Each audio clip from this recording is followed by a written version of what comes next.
The freighter Wayfarer's Hope drifted like a ghost through the cold silence between stars.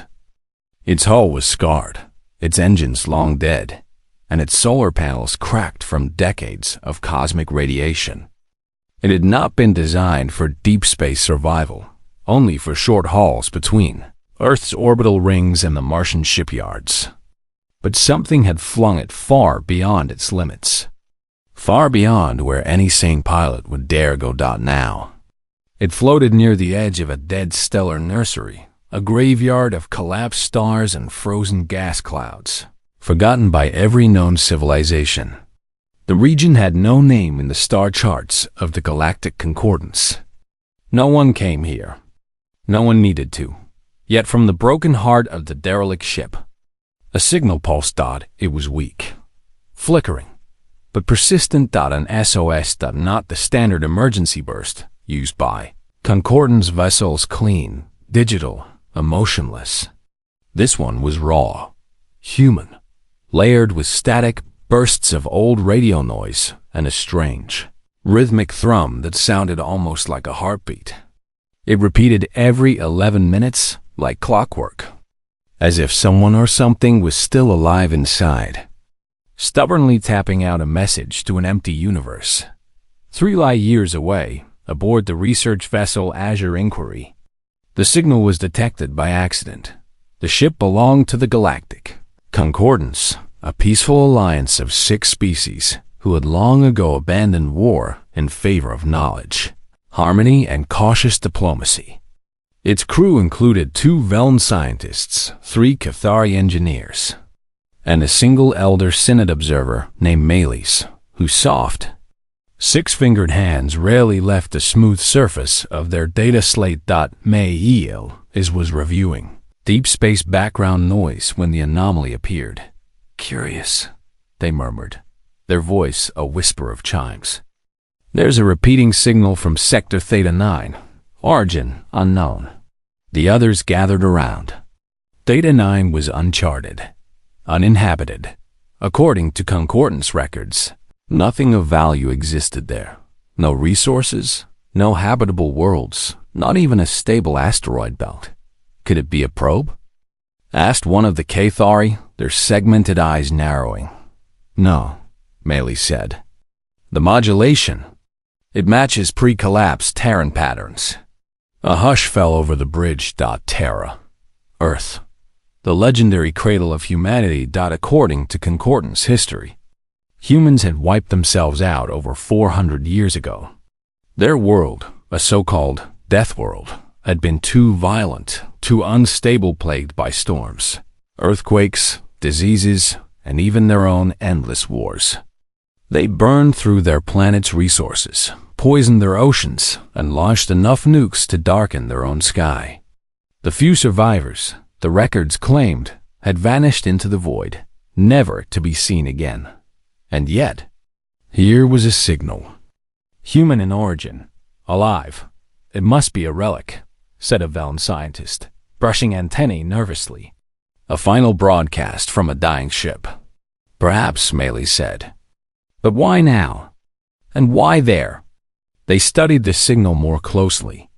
Buried beneath the static was a voice, faint, hoarse, repeating the same phrase in looping fragments. "Still here. Still here. Still here." The Concordance translation matrix struggled. The phrase was simple, but its tone carried something the AI couldn't parse. Not fear, not desperation, but defiance. Meles requested permission from the High Synod to investigate. Most elders dismissed the idea. Why waste fuel and time chasing ghosts? But Meles argued that knowledge was the highest duty of the Concordance. And if even one human remained, they owed it to history to bear witness. Permission was granted. Grudgingly. The Azure Inquiry took 3 weeks to reach the derelict. When it finally arrived, the crew braced for ruins. Bones, silence. Instead, they found movement, not on the freighter but on the moon below it, a single gray orb, barely larger than a dwarf planet, circled a dead neutron star. It was bathed in lethal radiation, its surface cracked by tectonic stress, its atmosphere thin and poisonous.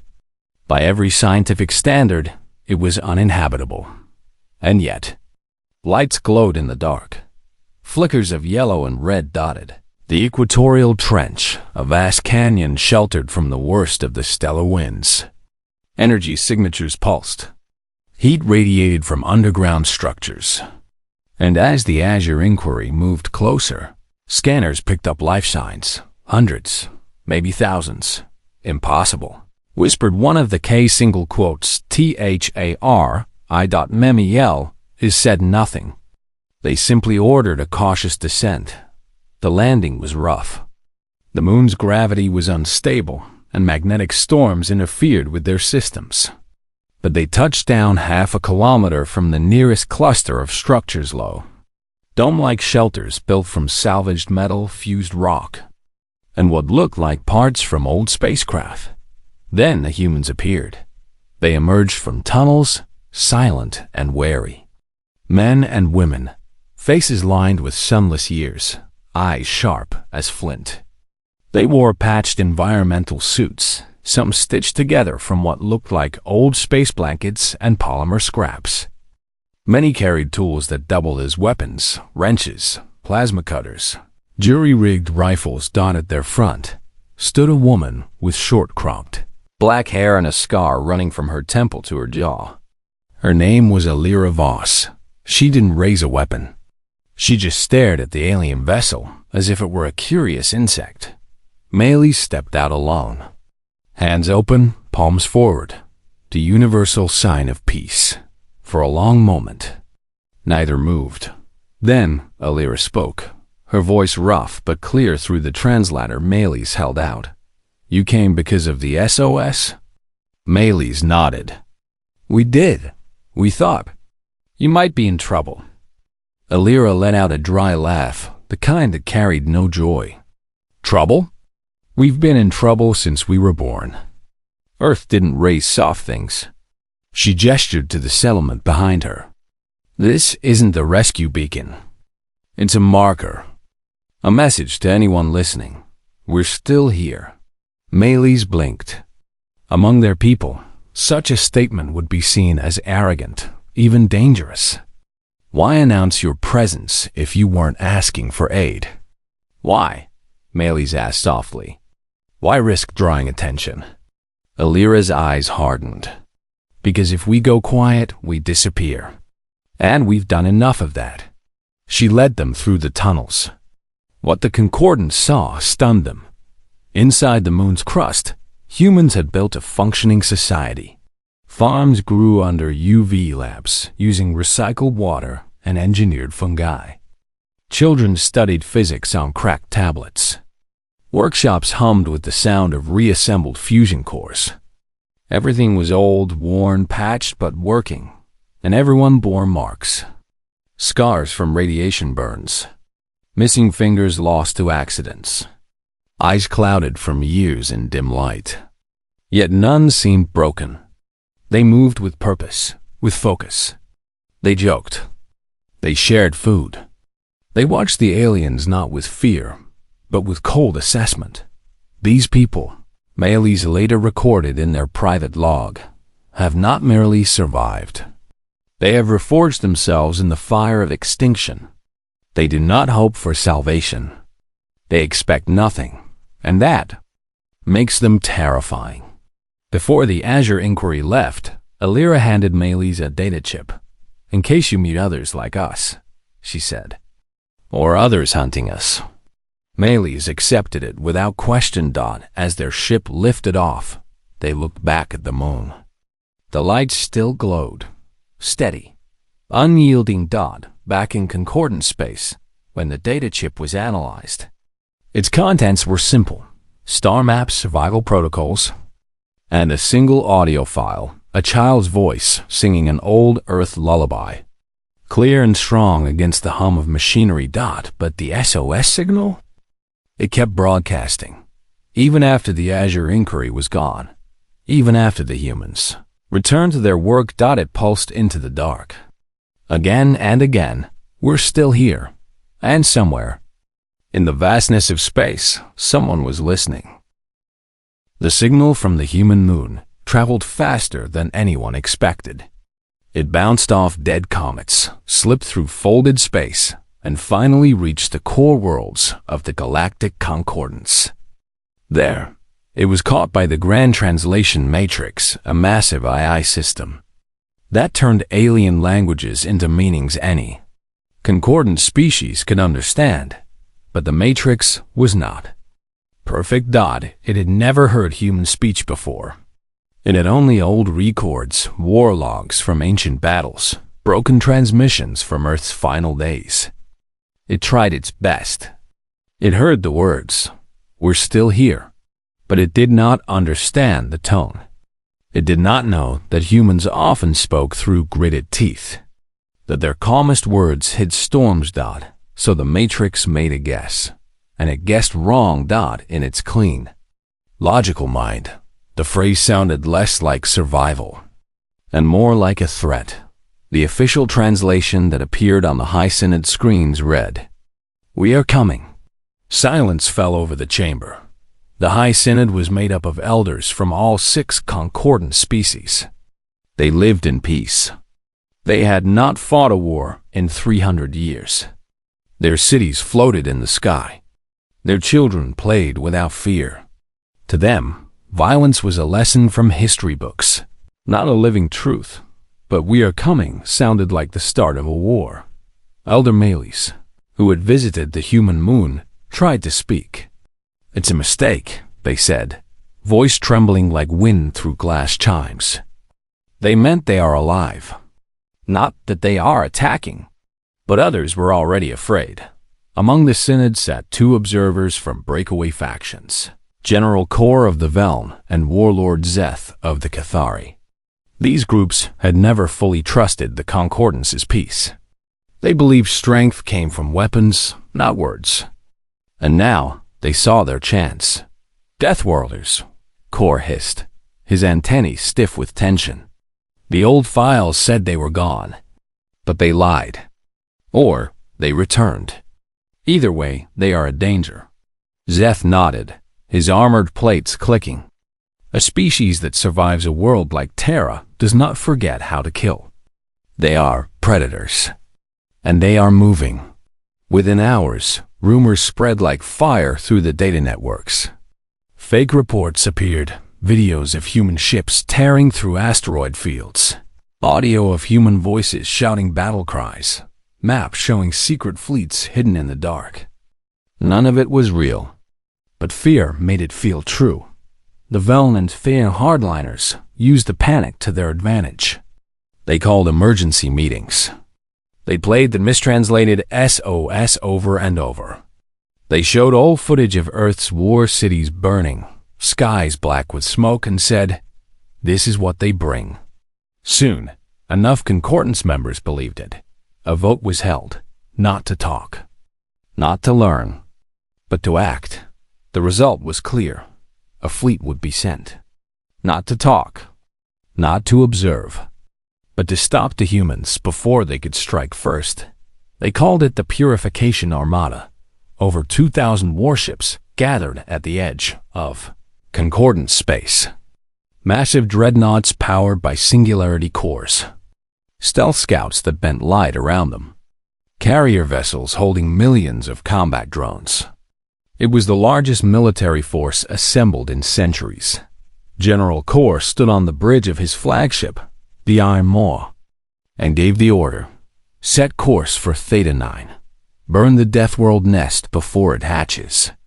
Back on the human moon, life went on as usual. Lyra Voss had no idea that her simple message was now seen as a war cry.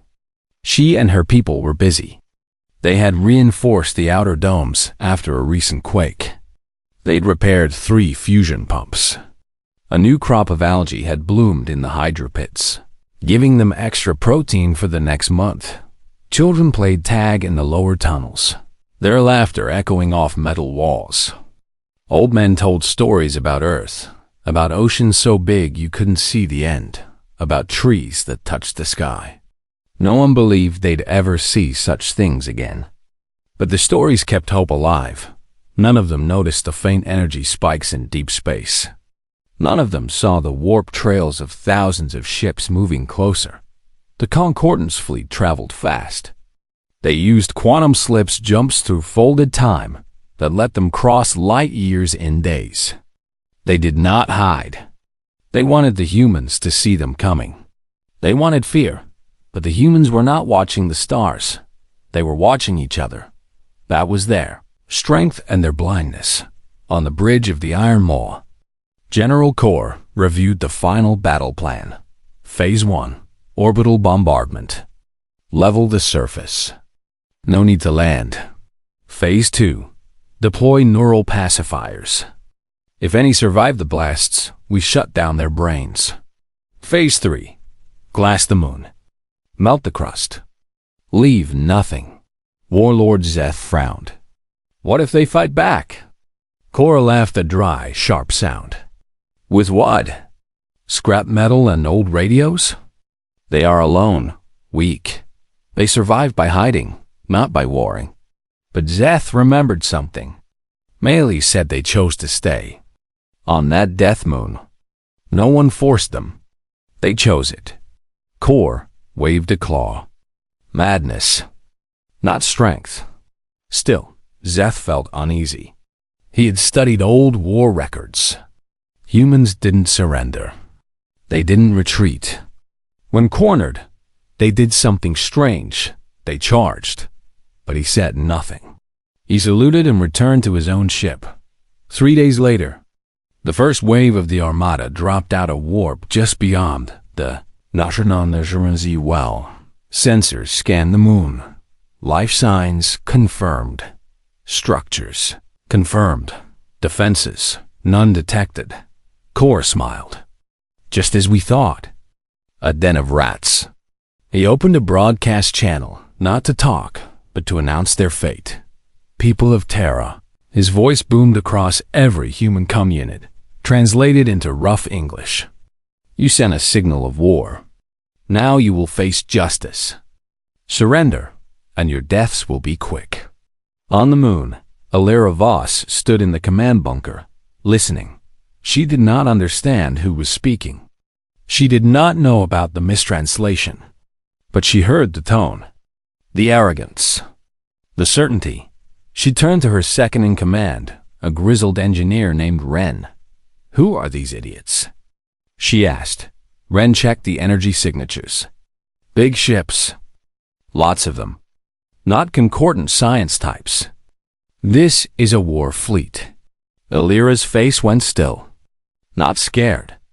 Not angry. Just focused. They think we called for a fight, she said slowly. Fine. Let's show them what a real Deathworlder looks like. She hit the alarm. A deep, pulsing tone echoed through every tunnel, every dome, every workshop dot. It wasn't a scream of panic. It was a call to arms.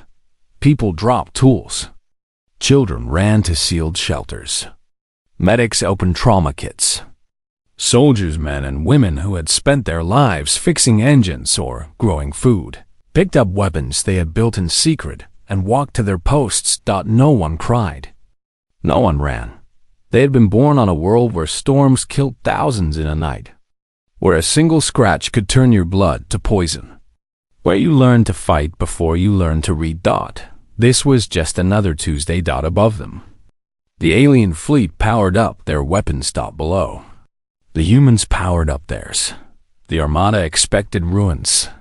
They were about to meet a hive of scars, and none of them knew that the real battle had already begun, not with lasers or bombs, but with a single sentence heard wrong in the dark.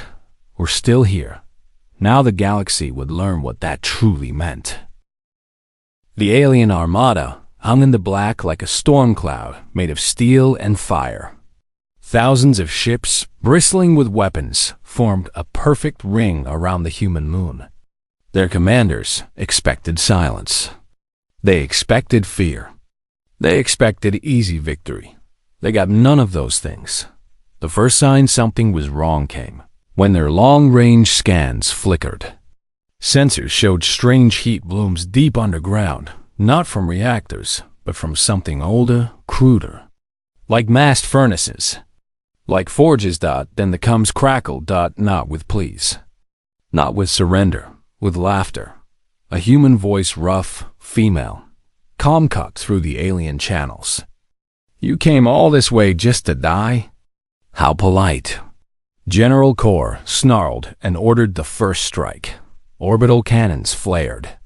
Beams of plasma, hot enough to melt mountains, lanced down toward the surface. The ground should have vaporized.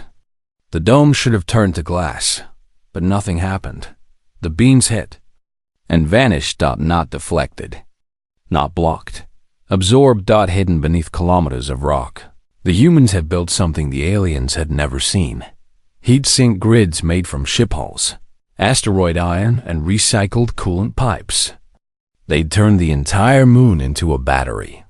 The plasma fire didn't destroy them. It charged them. Lights across the surface flared brighter. Power levels spiked. And then the humans struck back. Not with fancy energy weapons. Not with silent drones. With rocks. Massive chunks of asteroid, buried in orbit for months, were suddenly released. Guided by simple magnetic rails, they shot toward the fleet like bullets from a slingshot. Moving at near light speed, they punched clean through alien hulls. One rock tore through 3 ships before exploding in a cloud of fire and debris. Alarms blared across the Armada. What are they using? Kor shouted. Kinetic impactors, his science officer stammered. Just rocks, but moving too fast to dodge. Before they could react, more came. Not just rocks, old fuel tanks filled with compressed gas, ice shards laced with iron, even chunks of their own abandoned satellites, repurposed as weapons. The humans had turned space junk into a storm of death. Then came the ships. Not sleek warships. Not elegant cruisers, rusted freighters.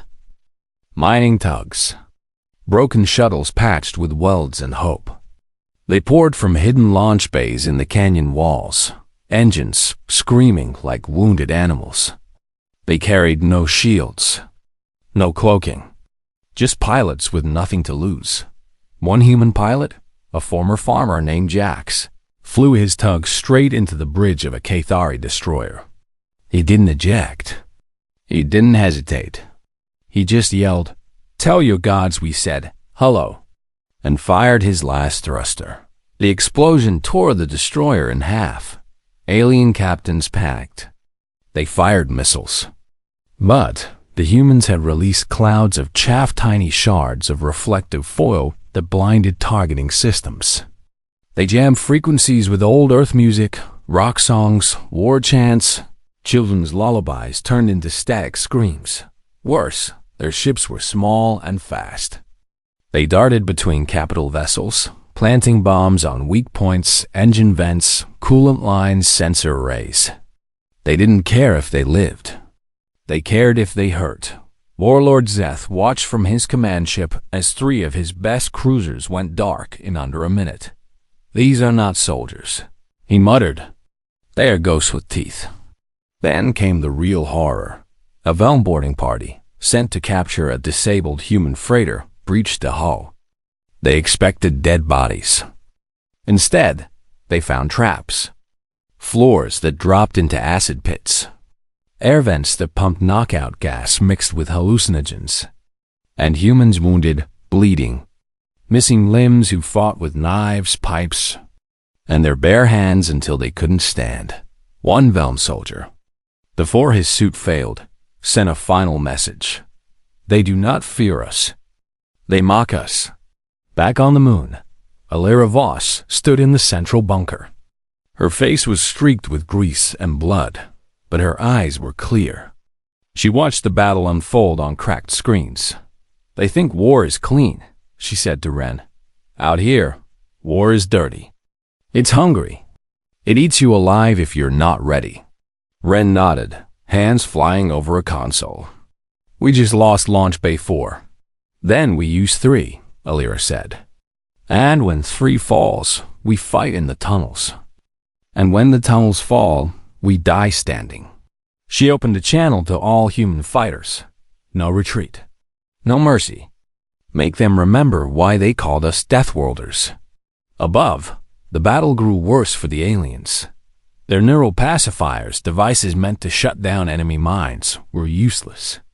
Human brains, hardened by generations of stress, trauma, and radiation, simply ignored the signals. One pacifier overloaded and fried its own ship systems. Their bioweapons failed too. A canister of Velm plague mist drifted into a human repair pod. Instead of dying, the crew sneezed, cursed, and kept working. Human immune systems treated alien germs like a mild flu. Even their language failed them. When Core broadcast, "Surrender or be erased," the humans replied with a burst of static, followed by a recording of a baby crying, then laughing. It made no sense. It broke their minds a little. Zeph finally ordered a pullback. "We cannot crush them like bugs," he told Core over secure comms. "They are like fire. You cannot crush fire. You can only burn in it." Core refused. "We have numbers. We have power. You have pride," Zeth shot back. "They have will." But it was too late. The damage was done. Over 300 alien ships were already destroyed or crippled. Human losses were far worse. Nearly all their makeshift fleet was gone, and launch bays 1 through 5 were rubble. But they had done the impossible. They had made the Armada bleed. And the humans were not done. Deep in the moon's core, a final weapon waited. Not a bomb, not a gun, a message. Alira had saved it for a last. She activated it. Across every alien ship, every comm channel, every screen, human words appeared in plain text. "You came to kill survivors. Now you know what survivors can do. Leave or join the dead." Silence followed. Even Core was quiet. For the first time, the Armada felt fear, not of weapons, but of the quiet. Broken people who used rocks and rage to hold back a galaxy. And far below. In the dark, the humans reloaded, patched wounds, and waited. Because they knew one thing better than anyone. In a death world, you don't win by being strong. You win by being the last one standing. Amid the broken ships and drifting wreckage, a small vessel floated untouched. It was not part of the Armada. It bore no weapons. Its hull was white, smooth, marked only with the soft blue symbol of the Galactic Concordance Science Directorate.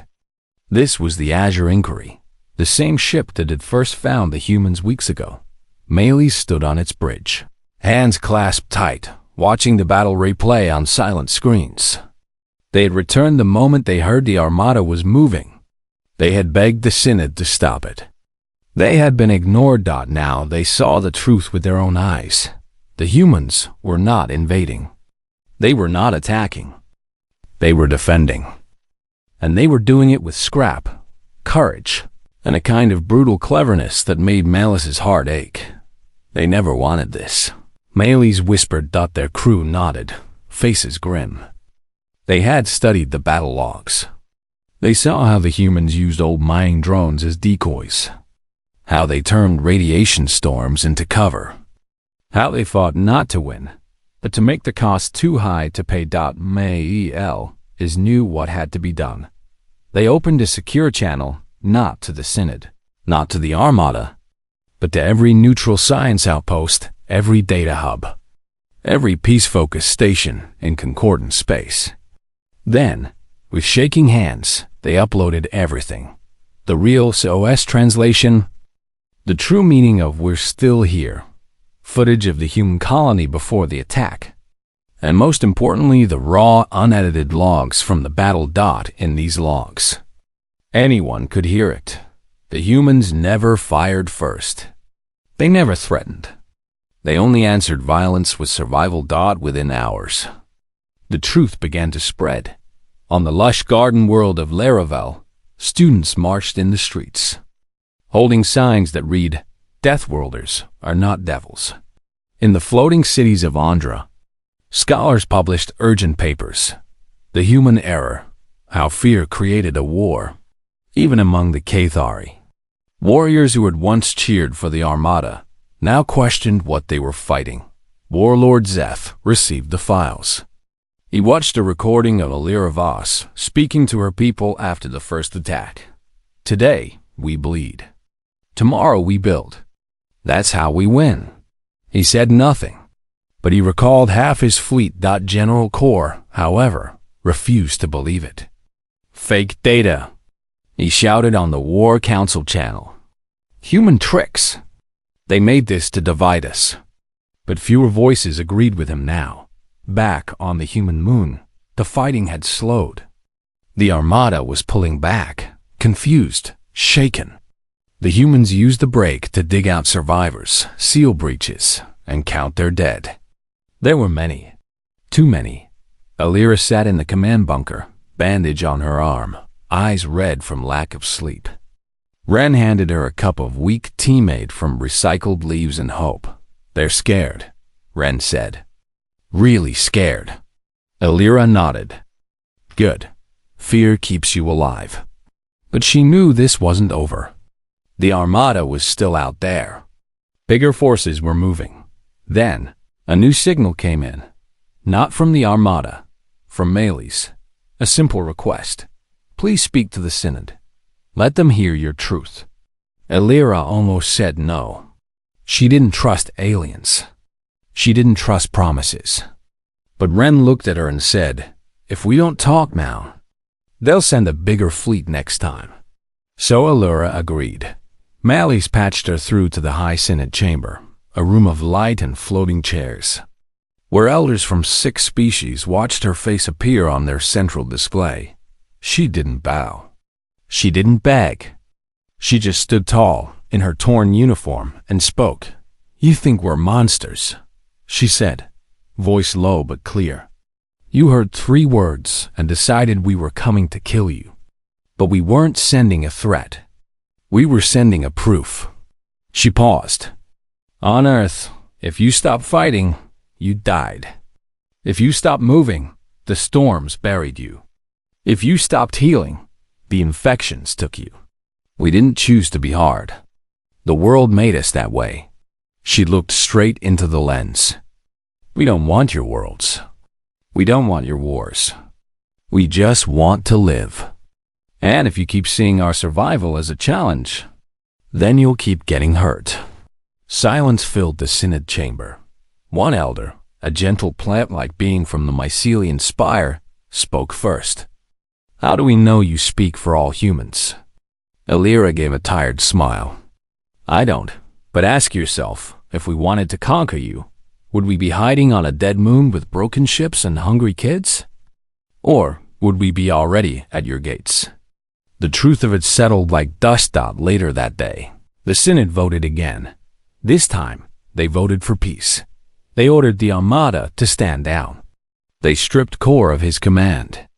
They sent medical ships, not weapons, to the human moon. But the Vel hardliners refused.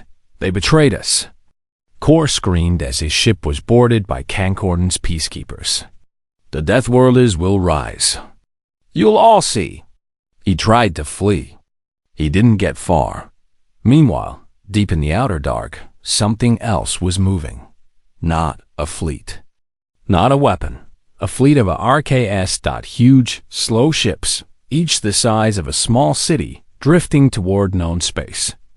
They carried no weapons. Only people. Millions of them. Farmers, doctors, teachers, children who had never seen a blue sky. These were the rest of humanity. The Wayfarer's hope hadn't been alone. It had been a scout. A messenger. The true exodus was just arriving. When Meles learned this, they felt both awe and dread. Humanity wasn't just surviving. They were returning, and the galaxy had just declared them friends. Or enemies. Back on the moon, Alira stood outside the main dome, looking up at the stars. The fighting had stopped. The dead were buried. The wounded were healing. She didn't feel victory. She felt warning, because she knew what came next. Not more war, but something harder. Trust. And trust. on a death world was the rarest thing of all. The treaty was signed on a neutral station orbiting a quiet star, far from war zones and old grudges. It was called the Treaty of Karen's Vale, named after a myth from Earth, a ferryman who carried souls across the river between life and death. It felt fitting. Everyone there knew they were crossing into something new. Elira Voss stood in the center of the chamber, flanked not by soldiers, but by engineers, doctors, and a young girl named Mira, 12 years old, born on the moon, who had never seen another human outside their colony until a week ago. The girl held a small plant in a recycled can, real soil, real green leaves.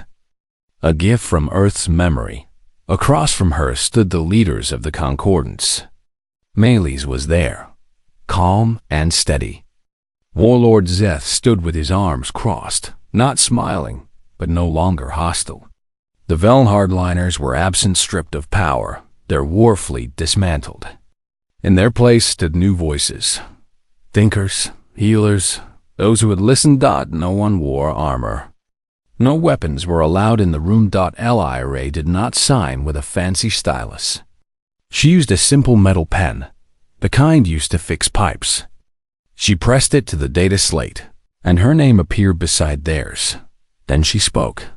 "We don't want your wars," she said, voice quiet but clear in the silent room. "We don't want your pity. But if you ever mistake our survival for aggression again, remember what happened here." No one argued. No one needed to. The battle had taught them all a lesson. The humans had not won with better guns or bigger ships. They had won by refusing to disappear, by standing in the storm and saying, "We are still here." Now, the galaxy had to decide what to do with a species that did not break.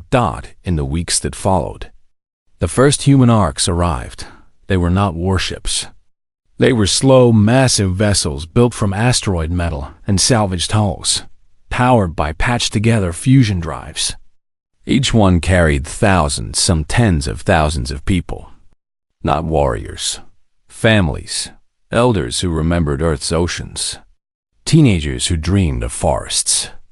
Babies who cried in the same way as every child in the universe. The Concordance watched in awe. These people brought no weapons. They brought seeds, books, music, blueprints for water purifiers and greenhouse domes. They asked for nothing but space to live and a chance to rebuild. Slowly, carefully, the Concordance gave it to them. A dead moon near a calm star was offered as the first human world. Not a prison, not a cage, a home. With help, the humans began to build, this time with proper tools, clean materials, and allies who no longer feared them. But trust did not come easy. Some Concordant citizens still whispered Deathworlders like a curse. Children were taught to keep their distance. Markets hesitated to trade with human merchants. The humans did not push. They understood. On Earth, trust was earned in blood and time. So they worked. They cleared land. They planted crops that grew in thin soil. They fixed broken Concordance machines for free. When a Cathari freighter crashed on a nearby moon, human rescue teams were the first to arrive, digging through wreckage with bare hands to pull survivors out. One Cathari warrior, saved by a human medic with a cracked visor and no gloves, asked why she helped. She shrugged. "Because you were hurt." That's enough. Stories like that spread. Years passed. The human colony grew. Not into a fortress, but into a town. Then a city. Then more cities on other worlds. They never built weapons factories. They built schools, hospitals, libraries filled with stories of Earth, not just its wars, but its art, its oceans, its quiet moments of peace. Elira stepped down as leader. She was old now, her hair white, her hands stiff from old burns. She lived in a small house near the edge of the main settlement, tending a real garden, soil, sun, and rain, all made possible by human stubbornness and Cathari. Climate Tech. Mira, The girl who once held a plant in a can was now an ambassador. She spoke 6 alien languages and had friends on 3 worlds. She often told the story of the SOS, not as a warning, but as a promise. Life finds a way, and the myth grew. Among young Concordance recruits, a saying spread: when in doubt, ask, what would a Deathworlder do? It didn't mean be violent. It meant endure, adapt, never quit. Even former enemies changed. Warlord Zeth, now retired, visited the human city once a year. He walked its streets without guards. He ate at a food stall run by a woman who had lost her brother in the battle. She served him stew without a word. He ate it all. Then he left a small stone on her counter, a Cathari sign of respect. She kept it on her shelf. Far out in the dark, other human ships still traveled. Not all had been found. Not all wanted to be. Some chose to stay hidden, watching, waiting. But most came forward, drawn by the signal that now pulsed not from a broken freighter, but from a living world. We are here. We are building. We are at peace. The galaxy was never the same dot. It had learned that the quietest species, the ones who sent SOS signals not for rescue, but for remembrance, were the ones you should never underestimate, because they had already survived hell, and they were just getting started.